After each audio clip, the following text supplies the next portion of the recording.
Kamu ingin memesan sebuah tas pinggang? Bisa banget, kamu bisa pesan di asarone.com, produsen tas dengan model terbanyak di Indonesia. Nah, teman-teman bisa memesan sebuah tas pinggang yang unik, yang custom, yang sesuai dengan kebutuhan kamu. Ini adalah sebuah tas pinggang dengan bahan kanvas ya. Ini adalah kanvas polyester yang warnanya sangat pekat sekali tentu karena bahannya polyester. Lalu teman-teman bisa memesan dengan tambahan DTF seperti ini adalah contoh DTF yang tentu tidak akan mengelupas kecuali disetrika. Tapi kalau disetrika ya pasti hancur ya. Apalagi bahan polyester, nanti lama-lama bisa meleleh juga atau bagian karetnya ini juga. Nah, teman-teman bisa memesan, ini adalah contoh sebuah tas pinggang yang bisa dibilang kecil banget tapi kami nggak tahu gitu ya tujuan untuk apa. Yang penting kami memberikan solusi seperti bahannya, ukurannya, dan sesuai dengan kebutuhan kamu. Nah, ini ukuran untuk bagian yang ada resletingnya adalah 17 dikali 11. Nah, jadi sangat kecil sekali, bahkan botol air aja susah masuk gitu ya. Nah, biasanya kalau sekecil ini biasanya untuk apa sih? Untuk meletakkan yang namanya koin atau misalnya kartu dan bisa dibawa kemana-mana. Dan biasanya untuk apa? Untuk mereka yang running atau lari gitu ya. Jadi kan bawa handphone juga ini susah karena ini cukup padat gitu ya kalau misalnya bawa handphone, tapi masih bisa sih ukuran handphone yang kecil gitu ya. Kalau tablet udah pasti nggak bisa. Dan di sini ada velcro-nya juga. Di sini nanti bisa organizer, teman-teman bisa mengaitkan berbagai hal di sini gitu ya. Di sini juga kalau teman-teman ingin nih bolong ya, kelihatannya bolong ya. Nah, ingin meletakkan handphone dan di sini nanti ada colokan untuk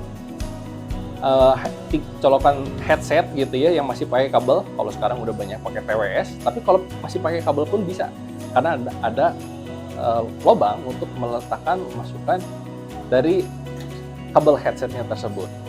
Untuk ya tas pinggang kami sarankan menggunakan lebar yang 4 cm seperti ini. Karena apa? 3,8 ya kalau secara ukuran. Karena ini akan lebih nyaman dan pasti akan lebih lebar. Semakin lebar tentu bebannya akan lebih tersebar dibandingkan menggunakan 2,5. Nah, dengan lebar seperti ini tentu akan lebih nyaman. Kalau pengen bisa dibilang ngunci dengan sempurna, pakailah elastik seperti ini.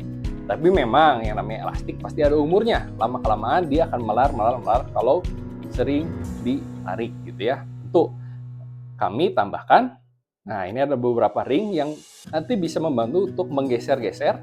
Nah, untuk menyesuaikan dengan ukuran dari badan dari setiap orang yang memakainya nanti. Bisa didengar? Nah, bunyi klik seperti ini menunjukkan bahwa kami menggunakan plastik yang keras, plastik yang kuat, yang pasti aman untuk dipakai. Jadi tidak mudah untuk lepas ya. Hati-hati kalau plastiknya lembek, biasanya akan makin lama akan makin mengecil seperti ini. Jadi tidak mengunci, bahkan akan lepas dengan sendirinya ya. Oh ya, ngomong-ngomong, untuk resleting ini adalah resleting yang khusus, bisa dilihat ini adalah resleting anti air gitu ya, alias water resist. Tentu ya, bukan berarti untuk menyelam karena pasti akan masuk dari lubang-lubang jahitan. Resleting water resist ini adalah resleting yang tidak akan bisa masuk air dari bagian resleting yang seperti ini. Tapi kalau resleting biasa, nah kayak begini, nanti kan bisa masuk dari tengah-tengahnya. Kalau resleting anti air, dia akan terlindungi dari masuknya air. Yuk, segera dipesan. Kamu bisa custom juga kok, nggak harus model seperti ini. Sesuai dengan kebutuhan kamu, karena asarone.com adalah produsen tas dengan model terbanyak di Indonesia, dan kami adalah produsen tas dengan pengguna terbanyak di Indonesia sejak tahun 2010. Segera dipesan dan wujudkan tas yang kamu inginkan di asarone.com.